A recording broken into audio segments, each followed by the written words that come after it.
सभी बड़ों को नमस्कार। आज एक नई कथा सुनाने जा रहा हूँ। कहानी जब कान्हा बने अपनी भक्त के देवर। एक लड़की थी जो कृष्ण जी की अनन्य भक्त थी। बचपन से ही कृष्ण भगवान का भजन करती थी, भक्ति करती थी। भक्ति करते करते बड़ी हो गई। भगवान की कृपा से उसका विवाह भी श्री धाम वृंदावन में किसी अच्छे घर में हो गया। विवाह होकर पहली बार वृंदावन गई, पर नई दुल्हन होने से कहीं जा न सकी और मायके चली गई। और वह दिन भी आया जब उसका पति उसे लेने उसके मायके आया। अपने पति के साथ फिर वृंदावन पहुंच गई। अब एक हाथ लंबा घूंघट निकाल रखा है, क्योंकि गांव है, ससुराल है, और वहीं बैठ गई। मन ही मन विचार करने लगी कि देखो ठाकुर जी की कितनी कृपा है। उन्हें मैंने बचपन से भजा और उनकी कृपा से मेरा विवाह भी श्री धाम वृंदावन में हो गया। मैं इतने वर्षों से ठाकुर जी को मानती हूँ, परंतु अब तक उनसे कोई रिश्ता नहीं जोड़ा। फिर सोचती है ठाकुर जी की उम्र क्या होगी। लगभग 16 वर्ष के होंगे। मेरे पति 20 वर्ष के हैं, उनसे थोड़े से छोटे हैं, इसलिए मेरे पति के छोटे भाई की तरह हुए और मेरे देवर की तरह। तो आज से ठाकुर जी मेरे देवर हुए।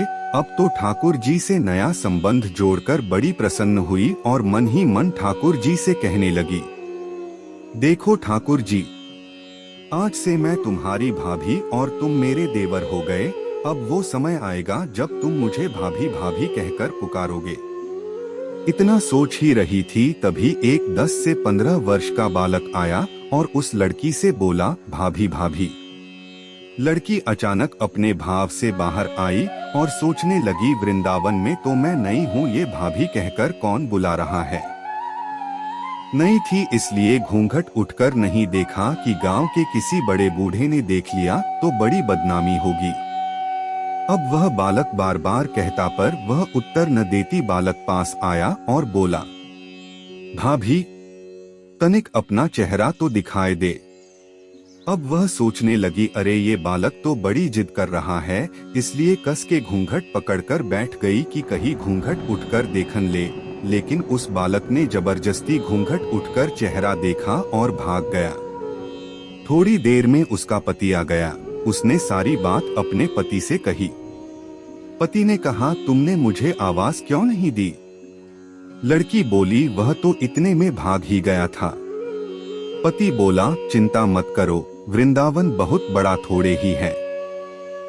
कभी किसी गली में खेलता मिल गया तो हड्डी पसली एक कर दूंगा, फिर कभी ऐसा नहीं कर सकेगा।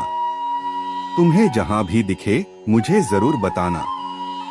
फिर दोनों घर गए।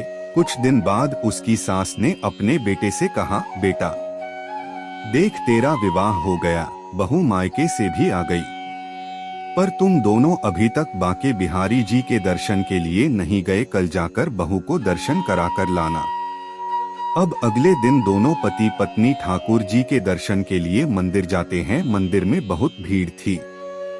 लड़का कहने लगा, देखो तुम स्त्रियों के साथ आगे जाकर दर्शन करो, मैं भी आता हूँ। अब वह आगे गई पर घूंघट नहीं उठाती। उसे डर लगता कोई बड़ा बूढ़ा देखेगा तो कहेगा, नई बहू घूंघट के बिना घूम रही है।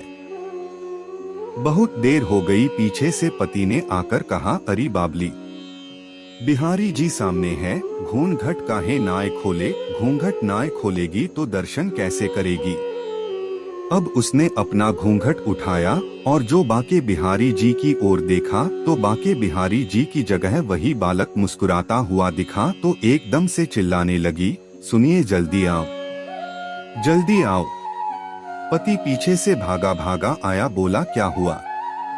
लड़की बोली, उस दिन जो मुझे भाभी भाभी कहकर भागा था वह बालक मिल गया। पति ने कहा, कहाँ है, अभी उसे देखता हूँ। तो ठाकुर जी की ओर इशारा करके बोली, ये रहा, आपके सामने ही तो है। उसके पति ने जो देखा तो अवाक रह गया और बोला, तुम धन्य हो, वास्तव में तुम्हारे हृदय में सच्चा भाव ठाकुर जी के प्रति है।